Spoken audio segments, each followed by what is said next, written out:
He signed for $150 million. It's the largest contract in Blue Jays history. And he mentioned that core, Cliff. I mean, you add someone of Springer's stature, but also the way he, I don't want to say runs the clubhouse, but the way he sets the tone in that clubhouse. I think that could do wonders for a young core like that. Absolutely. And Ruffalo, you know, I've covered this team for the last couple of seasons up there in Toronto doing pre and post. And you watch how they're going about their business.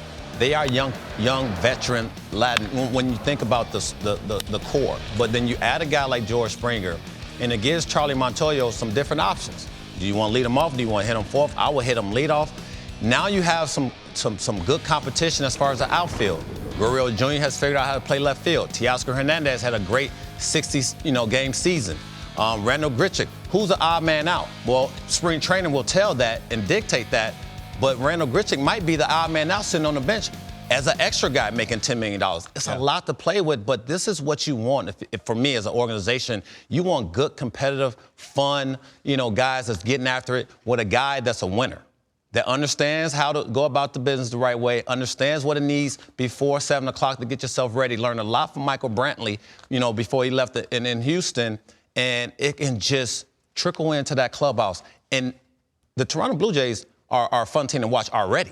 Yeah. You add this stud in and put him in center field because he played a lot of right field. Now you solidify the position out there in center, let the boys around them do what they have to do. The pitchers are pitching the contact because they know the ball's going to be caught. A lot of factors go into why you give this man $150 million,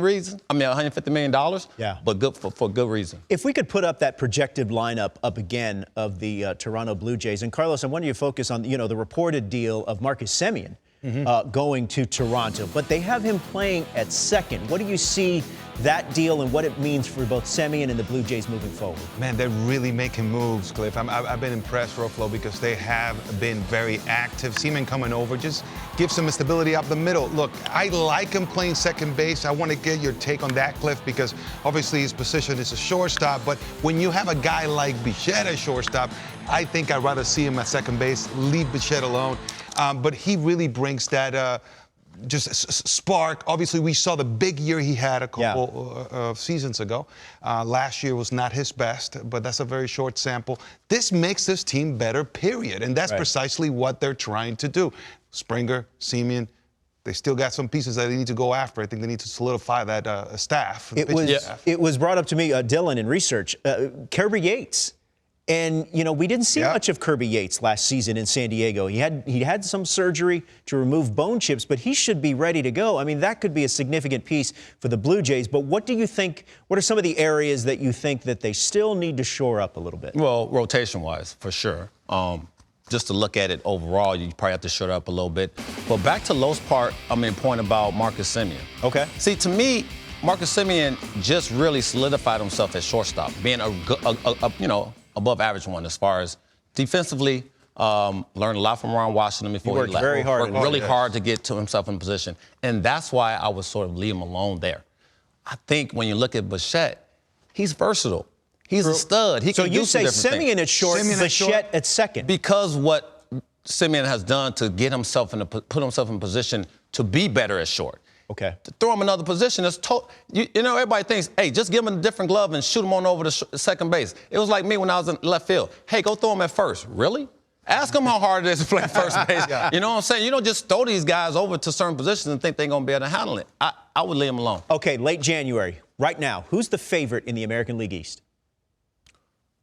It's tough, right? Yeah, man. It's tough because it's a really lot going on. I know. And but if you say what we're seeing from Toronto, I'm leaning towards the Jays right now.